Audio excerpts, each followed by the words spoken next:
अस्सलाम वालेकुम everyone, welcome back to नाज किचन। तो कैसे हैं आप सब लोग? उम्मीद है सब ठीक ठाक होंगे, खैरियत से होंगे और बहुत मज़े में होंगे।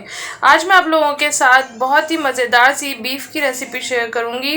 Mughlai beef with rich gravy आज हम बनाएंगे। बहुत ही मज़ेदार सी, बहुत ही रिच ग्रेवी इसकी बनती है और बहुत ही क्रीमी सा इसका टेक्स्चर होता है।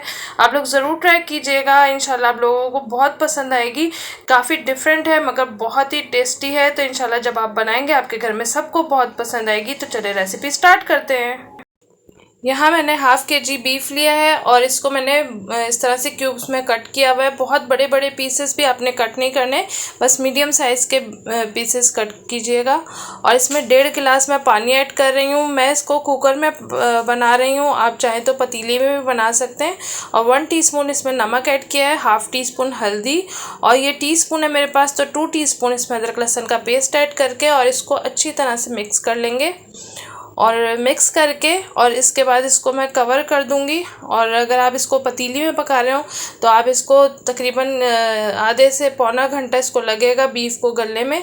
तो आप चेक कर लिएगा। मैं इसको 20 मिनट के लिए कवर करके और इसको कुकर में पकाऊंगी मीडियम फ्लेम पे। हम प्रेशर आने का वेट करेंगे और जब प्रेशर आ जाएगा उसके बाद हम 20 मिनट काउंट करेंगे। तो मैंने इसको चूल्हे पे रख दिया है और अब इसका प्रेशर बन जाएगा, उसके बाद मैं 20 मिनट के लिए इसको कुक करूँगी। अब यहाँ पे जब तक हम मसाला रेडी कर लेते हैं, यहाँ पे मेरे पास 15 काजू लिए मैंने और इसको मैंने इसमें डाल दिया है। आप 12 से 15 ले सकते हैं। और ये कोकोनट है, डेसिकेटेड कोकोनट, पिसा नारियल, तो ये 2 टेबल स्पून इसमें मैंने डाल दिया है। और ये मेरे पास 2 बड़ी हरी मिर्चें थी, ये तेज़ वाली हैं तो मैंने 2 ली हैं। आप अपने हिसाब से देख लीजिएगा, आपको जितनी पसंद हो मिर्चें तो उस हिसाब से ले लीजिएगा। और 2 टेबल स्पून हरा धनिया है और 1 टेबल स्पून पुदीना लिया है। बस अब इन सब चीज़ों को चॉपर में डाल के और बिल्कुल पेस्ट बना लूँगी मैं।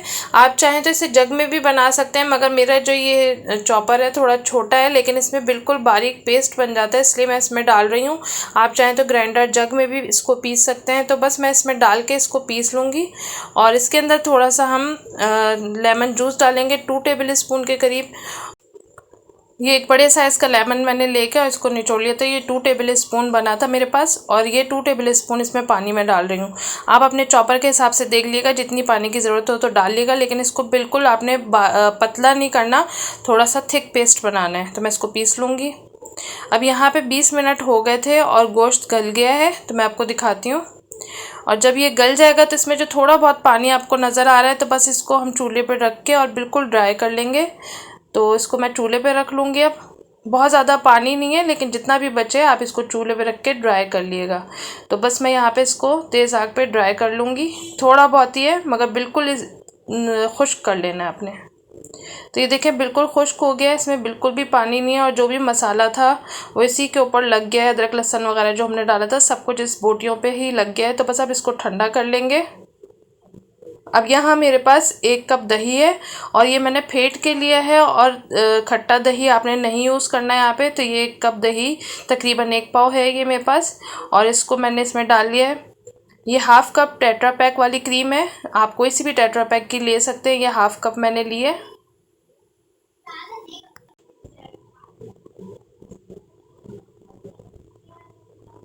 अब ये जो मैंने पेस्ट बना के रखा था, ये देखें मैंने इस तरह से पीसा है और काफ़ी थिक है ये देखें।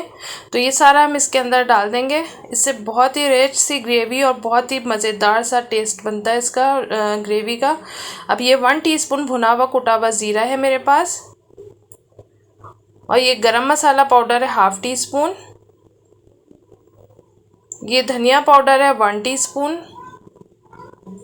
ये पिसी हुई लाल मिर्च है 1 टीस्पून। और ये कढ़ाई मसाला है मेरे पास, किसी भी अच्छे ब्रांड का आप कढ़ाई मसाला ले सकते हैं। ये टीस्पून है मेरे पास, तो मैं इसमें 2 टीस्पून डाल रही हूँ। कोई भी जो आपको पसंद हो आप वो ले सकते हैं। और इसको अच्छी तरह से विस्क से हम अच्छी तरह मिक्स कर लेंगे और इसमें कोई लम्स ना रहे, कोई मसाले की गुठलियाँ ना बन जाएं। तो बिल्कुल अच्छी तरह से इसको मिक्स कर लें। अब ये अच्छी तरह से मिक्स हो गया है। अब ये जो हमने गोश्त को गला के रखा था वो सारा गोश्त हम इसके अंदर डाल देंगे। तो अब ये डाल के और इसको अच्छी तरह से मिक्स कर लेंगे। और कोई आपको इसको मैरिनेट वगैरह करने की ज़रूरत नहीं है, बस अच्छी तरह से इसको मिक्स करके और फिर आगे का प्रोसेस करेंगे। तो ये हो गया है। अब यहाँ पे मैंने 1/4 कप ऑयल डाला है फ्राई पैन के अंदर और ये गर्म हो गया है। इसके बाद ये जो हमने बोटियाँ इसमें मिक्स की थी ये एक एक आपने इस तरह से डालनी है, सारा उंडेलना नहीं है, क्योंकि ये जो मसाला बचा है बॉल में ये हम बाद में यूज़ करेंगे, तो इसको हम साइड पे रख लेंगे। और ये जो बोटियाँ हैं इसमें कलर आ जाएगा हल्का ब्राउन सा, तो इसको हम पलट लेंगे। तो ये देखिए हल्का हल्का सा इस पर गोल्डन सा कलर आना स्टार्ट हो गया है, तो बस इसको हम पलट लेंगे और बस पलट पलट के दोनों तरफ से हम इसको गोल्डन सा कलर दे लेंगे और बस इसको हमने फ्राई करना है, गोल्डन सा कलर देना है। तो ये देखें गोल्डन सा कलर इस पर आ गया है, तो बस मैं सारी तरफ जो जो बोटियाँ हैं सबको इस तरह से पलट पलट के अच्छा सा कलर दे लूँगी। तो ये देखें बिल्कुल गोल्डन सा कलर हो गया और बहुत अच्छा सा गोश्त फ्राई हो गया है हमारा।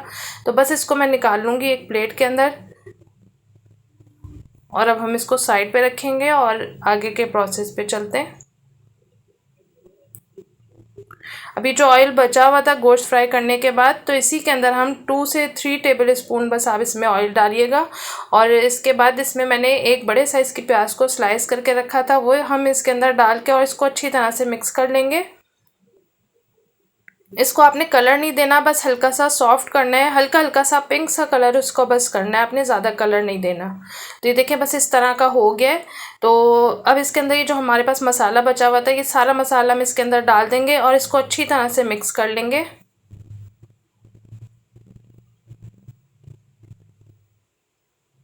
और इसके अंदर जो हमने बॉल में मसाला लगा हुआ था उसी में थोड़ा सा पानी मिला के डाल देंगे, तकरीबन 1/4 कप पानी है ये, तो बस ये इसके अंदर डाल देंगे।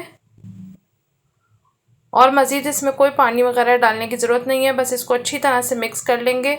और मिक्स करने के बाद आपने इसको कवर कर देना है तकरीबन 5-7 मिनट के लिए। मैंने 5 मिनट के लिए इसको कवर किया था और इसको ऑयल भी अलग हो गया था, तो बस इसको 5 मिनट के लिए हम कवर कर देंगे मीडियम फ्लेम पे। तो बस ये देखें मीडियम फ्लेम पे ये पक रहा था, तो ये देखें ऑयल भी थोड़ा थोड़ा इसका साइडों पे हो गया अलग और मसाला भी अच्छी तरीके से भुन गया है। तो बस अब ये ग्रेवी हमारी रेडी है। तो अब इसके अंदर 1 टीस्पून मैं कसूरी मेथी लूँगी और हाथ पे लेके इसको क्रश करके डालूँगी, तो इससे बहुत अच्छा सा इसकी खुशबू आती है, फ्लेवर बहुत अच्छा आता है। तो ये इस तरह से करके हम हाथ पे इस तरह से मसल के डालेंगे और इसको अच्छी तरह से मिक्स कर लेंगे।